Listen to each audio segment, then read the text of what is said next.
Everyone, welcome back to my channel Dhriti mamma lifestyle. Shri शिवाय नमस्तुभ्यम। तो आज मेरी सुबह लगभग 4:16 में हुई। तो आई होप आप सभी बहुत अच्छे होंगे और बहुत अच्छे से अपनी प्रिपरेशन में लगे होंगे और अपनी अपनी तैयारी बहुत अच्छे से कर रहे होंगे। तो सुबह मैं लगभग 4 बजे से पढ़ने के लिए बैठी।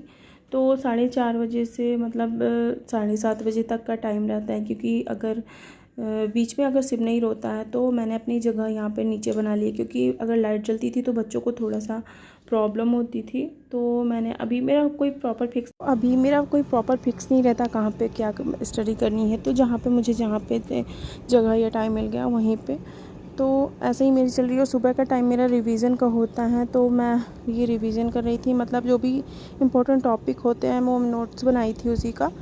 तो सुबह तो इसमें मैंने पूरे टॉपिक वाइज अपने पूरे इम्पोर्टेंट टॉपिक लिखे हैं, तो चैप्टर वाइज हैं। तो जितने भी होते हैं तो उनको सारे रिवाइज करना होता है सुबह के टाइम। मॉर्निंग का मेरा कोई फिक्स टाइमिंग नहीं रहता कि मैं कितने बजे उठ पाऊँगी। जितने बजे बच्चे जल्दी से सो जाते हैं उसी टाइम मैं जल्दी से उठ जाती हूँ। और किसी दिन 5 बजे, किसी दिन 4:30 बजे, 4 बजे, तो ऐसे ही चल रहा है। जल्दी उठने में मुझे ज़्यादा टाइमिंग मिल जाती है और ज़्यादा समय मिल जाता है। पर कभी बच्चे लेट सोए तो फिर उतना ही लेट मेरी भी आँख खुलती है। दीदी का लंच बनाना होता है, तो आज दीदी के लिए मैंने बनाई थी सैंडविच। उसका मन था सैंडविच ले जाने का, तो उसके लिए मैंने सैंडविच बनाई। फिर दोपहर के टाइम थोड़ा सा मुझे टाइम मिला, तो मैं अभी ये घटना चक्र के जितने भी इम्पोर्टेंट टॉपिक हैं बस उन्हीं को रिवाइज़ कर रही थी। घटना चक्र में एक ऐसी अच्छी चीज़ है कि आप एक बार ऑब्जेक्टिव क्वेश्चन हल करो, फिर उसके नीचे थोड़ा सा डिटेल में आपको जो भी चीज़ें होती हैं ना वो मेंशन रहती है, तो थोड़ा सा समझ में भी आता है। मतलब जो भी चीज़ें हैं तो डिटेल में थोड़ा सा समझाता रहता है। तो बहुत अच्छी बुक है। मतलब अगर जल्दी जल्दी फास्ट रिवीजन करना हो तो मेरा रिवीजन ही हो रहा था। सुबह भी मैंने जो अपनी नोट्स बनाई हैं बस उसी से रिवीजन किया, और दोपहर में बस घटना चक्र। मतलब अभी टोटल ऐसा है ना कि टेस्ट और ये बुक्स का सिर्फ रिवीजन कर रही हूँ, क्योंकि अभी थ्योरी पढ़ने का टाइम भी नहीं है बहुत ज़्यादा। एक इंसान की लाइफ में कोई ना कोई प्रॉब्लम ज़रूर होती हैं। अगर लाइफ में कुछ भी अगर सब कुछ अच्छा होता क्या तो फिर वो लाइफ ऐसी अच्छी, मतलब वो सब कुछ अच्छा ही होगा तो अच्छी, फिर स्ट्रगल क्या करना, कोई भी लक्ष्य नहीं रह जाता। जीवन में आगे बढ़ती रही और खुश रही, अपनी तैयारी अच्छे से करिए। शाहिद लैंग्वेज है मेरी, मैंने उसी की बुक्स मंगवाई हैं ऑनलाइन फ्लिपकार्ट से। तो ये हिंदी साहित्य की भाषा में वस्तुनिष्ठ इतिहास है। ये आपका सरस्वती पांडे एंड गोविंद पांडे की है। ये थोड़ी सी मुझे हल्की सी फटी हुई रिसीव हुई, क्योंकि पता नहीं ऐसे थोड़ा सा बुक खुला है उधर का उसका मेन पेज। तो ये बहुत ही अच्छी बुक है। अगर वन लाइनर इसमें देखा जाए तो क्वेश्चन बहुत अच्छे हैं। अगर टॉपिक वाइज जैसे वो ऑब्जेक्टिव होते हैं ना वन लाइनर फैक्ट वाले, उसमें ये बहुत अच्छे हैं। और भी मतलब जितना भी हिंदी साहित्य का इतिहास और पूरा सब कुछ है शुरू से लेके इसमें सारा कुछ है, तो मुझे तो ठीक लगी। बाकी अभी टाइम तो नहीं है इतना ज़्यादा पढ़ने का, बट ये है कि ये टॉपिक वाइज है तो आप इसको रिवाइज़ कर सकते हैं। मतलब अगर लास्ट टाइम में देखो तो जल्दी थोड़ा सा पढ़ना हो, अगर ज़्यादा मतलब लास्ट टाइम में, तो उसके लिए बेस्ट है। मतलब अच्छी बुक है। तो इसको मैंने मंगाई थी, ये मुझे ऑनलाइन से मैंने इसको परचेज़ करी है। तो 2-3 दिन पहले मैंने इसको ऑर्डर करा, वस्तुनिष्ठ टाइप की है तो। और इसके साथ ही मैंने एक और बुक मंगवाई है जिसमें थोड़ा सा डिटेल है, बहुत ही पतली बुक है।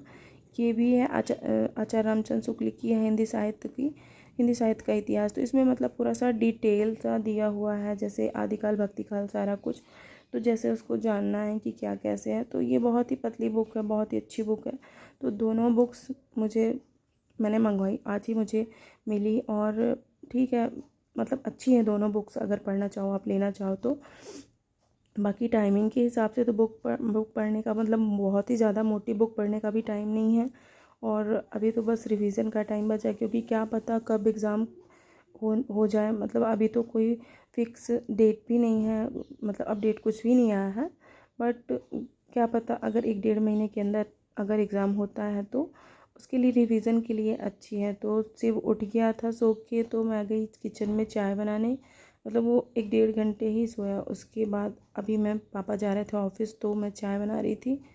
और दोनों बच्चों के लिए मैंने दूध गर्म किया। शिव और दीदी सुबह टाइम दूध पी के नहीं जाती, अगर उसको सोचो भी कि दे दो, मतलब इतने ज़्यादा नखरे हैं उसके कि अगर दो तो वो नहीं पी सकती है। तो अभी बस जस्ट बच्चों का करके बस 1-1.5 घंटे। तो अपनी तैयारी को अच्छे से करिए और जितने भी नोट्स वगैरह हैं अगर आपने बनाए तो बस उसको रिवीज़न करिए और अच्छे से तैयारी करिए। अगर मेरी वीडियोज़ में कोई भी अच्छी चीज़ें हैं तो प्लीज़ कमेंट करके बताइए और सजेस्ट करिए कौन सी बुक अच्छी है और आपने कौन सी कोचिंग से टेस्ट परचेज़ किए हैं, तो वो भी कमेंट सेक्शन में प्लीज़ मुझे कमेंट करके बताइएगा। जो भी है मैं फुल पॉजिटिविटी के साथ आगे बढ़िए और अपनी प्रिपरेशन करिए, क्योंकि लाइफ में अगर बहुत सारी प्रॉब्लम्स होती हैं और उनको फेस करके अपने लक्ष्य तक पहुंचना ही लाइफ है। और जीवन की परिस्थितियां ना हमको बहुत कुछ लाइफ में इतना मजबूत इतना स्ट्रॉन्ग कर देती हैं कि आदमी कुछ भी करने को एकदम माइंडली प्रिपेयर हो जाता है कि नहीं हम ये कर सकते हैं। तो अगर लाइफ हमारी है, लक्ष्य हमारे हैं, तो हमको ही मेहनत करनी होगी और पूरे जी जान से मेहनत करिए, क्योंकि ऐसा समझ के कि ये लास्ट टाइम है। तो एकदम पूरा जी जान लगा के मेहनत करिए और अपनी तैयारी को बेस्ट करिए, अपने लक्ष्य को अचीव करिए। शाम का टाइम है और मैं आ गई अपनी पूजा करने भगवान की, क्योंकि सुबह के टाइम में इतना जल्दी जल्दी हो जाता है ना कि मतलब काम भी बहुत ज़्यादा रहता है दोपहर के टाइम में, तो वो वीडियो मतलब उतना ज़्यादा नहीं बन पाते हैं। तो मैं अभी शाम को आ गई थी अपना पूजा करने, भगवान की आरती करने। उनके जो भी काम है उनको फिनिश करने के बाद फिर मुझे धृति का वर्क भी करवाना पड़ता है, जो 1-2 घंटे लग जाते हैं। फिर टाइमली उसको सुलाना भी पड़ता है, वो मॉर्निंग में सुबह जल्दी से उठ जाए और स्कूल जा पाए। टेट की एग्ज़ाम की प्रिपरेशन कर रहे हैं तो प्लीज़ कमेंट करके बताइएगा आप लोगों की प्रिपरेशन कैसे चल रही है और कहाँ से नोट्स और कैसे कौन से कोचिंग से आपने परचेज़ किए हैं टेस्ट वगैरह। तो प्लीज़ कमेंट करके बताइएगा कि कैसे चल रही है आप लोगों की पढ़ाई। थोड़ा सा मुझे भी मोटिवेशन मिलती है अगर कोई कमेंट करता है तो मतलब लगता है कि हाँ चलो कोई तो है जो प्रिपरेशन कर रहा है। तो अगर मेरी वीडियो अच्छी लगे तो लाइक करिएगा और सब्सक्राइब भी करिएगा।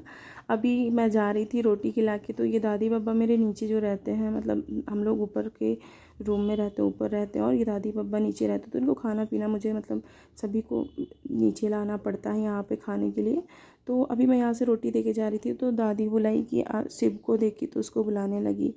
और ये मेरे बब्बा जी हैं तो शिव को जो खिला रहे हैं और ये दादी हैं। तो यहाँ ये लोग नीचे मतलब नीचे वाले रूम में यहाँ पे रहते हैं, क्योंकि ऊपर का रूम में सीढ़ियाँ बहुत ज़्यादा हैं तो वहाँ पे इनका चढ़ा नहीं होता, तो यहाँ पे खाना पीना मतलब सारा कुछ ला के देना होता है। तो अभी मैं जस्ट रोटी खिला के जा रही थी तो बस 5 मिनट से को यहाँ पे दादी के पास छोड़, वैसे आता है तो रहता है दादी बाबा के पास, बस अभी जा रहा था तो दादी बुलाने लगी। तो अभी ये सिर्फ को जा रही हूँ, उसके कपड़े उपड़े चेंज करूँगी। खाया चौक। अगर मेरी वीडियो अच्छी लगे तो please like and subscribe. Bye bye.